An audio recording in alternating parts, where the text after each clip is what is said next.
नमस्कार। हमारी मेवाड़ की कहानी में आपका स्वागत है। हमारी मेवाड़ की कहानी के पिछले पार्ट में हमने मेवाड़ के महाराणा राज सिंह के बारे में जानकारी प्राप्त की। आज उससे आगे के बारे में जानकारी प्राप्त करते हैं। देखिए, मेवाड़ की धरा एक ऐसी धरा रही है जिन्होंने एक से बढ़कर एक शूरवीरों को जन्म दिया है। इन शूरवीर राजाओं के अंदर हम नाम गिनाना चाहें तो अनेक नाम हमारे सामने आते हैं, जिनमें कुंभा, सांगा, महाराणा प्रताप, अमर सिंह, राज सिंह जैसे कई नाम है मेवाड़ ने वीरों की श्रृंखला के तौर पर दिए हैं। लेकिन मेवाड़ की इस धन्य धरा ने ना केवल वीर और सुरवीर राजाओं को ही जन्म दिया है, बल्कि इन वीर और सुरवीर राजाओं के साथ साथ उनके सामंत और सरदारों को भी ऐसा दिया है कि उन्होंने भी अपने त्याग, बलिदान और अपनी सुरवीरता का परिचय दिया और अपने स्वामी के लिए अपने आप को बलिदान कर दिया। ऐसे शासकों के सामंत सरदारों की बात करें तो उनमें हसन खां मेवाती, हकीम कासूरी, झाला अज्जा, झाला मान सिंह, झाला बिद्दा, चुड़ावत सरदार रतन सिंह, बल्लू सत्तावर, जैतर सिंह चुड़ावत जैसे अनेक नाम गिनाए जा सकते हैं।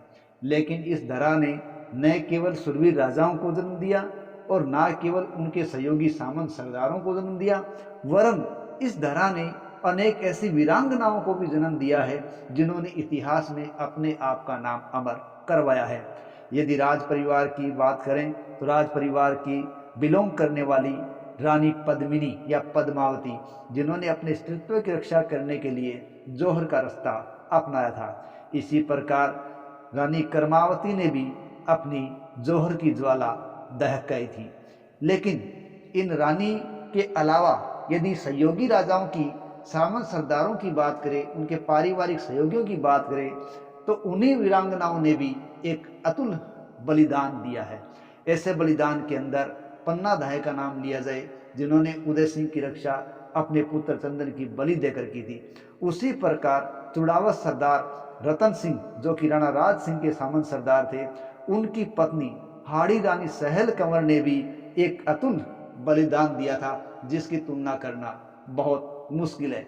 उन्होंने अपने पति को क्षत्रिय धर्म का पालन करने पर अड़िग रहने के लिए अपना शीश ही काट कर निशानी के तौर पर भिजवा दिया था। तो आज की इस कड़ी में उसी वीरांगना सहल कंवर के बारे में जानकारी प्राप्त करेंगे। देखिए, हाड़ी रानी सहल कंवर की कहानी कुछ इस प्रकार है। जब मेवाड़ के महाराणा राज सिंह है, वो किशनगढ़ की राजकुमारी चारुमती से विवाह करने जा रहे थे, तो ये काम औरंगजेब की मर्जी के खिलाफ हो रहा था, क्योंकि उसका रिश्ता औरंगजेब से होने वाला था, जो इस विवाह को रोकने के लिए आ रहा था। तो इस प्रकार औरंगजेब है वो दिल्ली से किशनगढ़ की तरफ राज सिंह और चारुमती के विवाह को रोकने के लिए आ रहा था। तो राज सिंह ने सलुम्बर के सामंत सरदार रतन सिंह को सूचना भेजी, और ये सूचना रतन सिंह के दोस्त सादुल सिंह ने रतन सिंह को ये कहकर दी कि औरंगजेब अपनी सेना लेकर या मुगल सेना दिल्ली की ओर से आ रही है, उस सेना को आपको रोकने के लिए अजमेर की तरफ प्रस्थान करना है और उस दिल्ली से आती हुई मुगल सेना को रोकना होगा, और तब तक रोकना होगा जब तक राज सिंह का विवाह है वो चारुमती से न हो जाए। इस प्रकार दोस्त से ये समाचार सुनकर चुड़ावत सरदार रतन सिंह की एक बार धड़कन रुक सी गई, क्योंकि इसका कारण था उसकी नई नई शादी। कहीं कहीं बताया जाता है कि रतन सिंह का विवाह एक दिन पहले ही हुआ था, और कुछ कहते हैं कि 7 दिन पहले उसका विवाह हुआ था। इस प्रकार नव विवाह के कारण ही वो अपनी पत्नी के अंदर उलझा हुआ था, और वो अपनी की पत्नी की रह रहकर याद में रह रहा था, और उसके दिमाग में रह रहकर उसकी नवविवाहिता पत्नी घूम रही थी। लेकिन अपने क्षत्रिय धर्म का पालन करने के लिए उसने औरंगजेब की आती हुई सेना की तरफ प्रस्थान करने का निर्णय लिया और चला।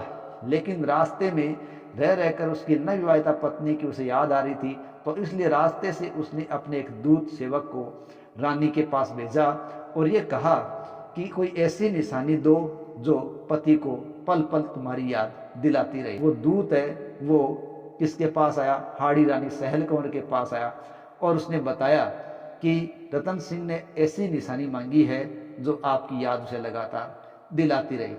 लेकिन हाड़ी रानी सहल कंवर इस प्रकार की पत्नी थी जो त्यागशील प्रवृत्ति वाली थी।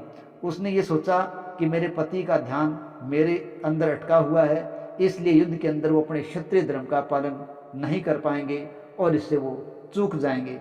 तो उन्होंने एक ऐसा निर्णय लिया या जिसकी कोई तुलना नहीं की जा सकती। उसने दूत से तलवार मांगी और कहा कि मैं एक ऐसा निशानी के तौर पर तोहफा दूंगी जो आपको केवल रतन सिंह को ही देना है और थाल में कपड़े से ढककर उसे आपको ले जाना है। इस प्रकार उन्होंने दूत से तलवार मांगी और अपना शीश काटकर थाल में सजाकर निशानी के तौर पर दूत के साथ भिजवा दिया।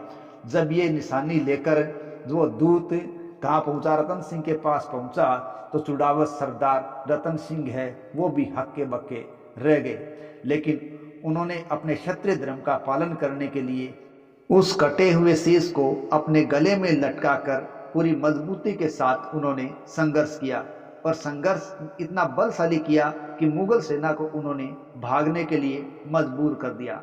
लेकिन इस संघर्ष के दौरान इस बलिदानी वीर ने खुद का बलिदान भी कर दिया। इस प्रकार हाड़ी रानी सहल कंवर है वो अपने बलिदान के कारण पूरे इतिहास में अपने आप को अमर कर गई। उसने अपने पति को क्षत्रिय धर्म से डिगने नहीं दिया। धन्य है ऐसी नारियां जिन्होंने इस धरा को सुशोभित किया है। चुड़ावत मांगी, सेनानी, सिर काट दे दियो, शत्राणी, ये मेघराज मुकुल की एक रचना है। इस रचना के माध्यम से युगों युगों तक ये स्मृति है वो जन जन के अंदर बसी रहेगी। हाड़ी रानी सहल कंवर के बलिदान के लिए उसको उन्हीं की बलिदान की तरह ही सम्मान दिया गया है। उनके नाम पर हाड़ी रानी बटालियन है वो स्थापित की गई है और ये हाड़ी रानी बटालियन के नाम से हाड़ी रानी के बलिदान और त्याग को पीढ़ियों पीढ़ियों तक गाती रहेगी, दोहराती रहेगी। जय हिंद, जय भारत।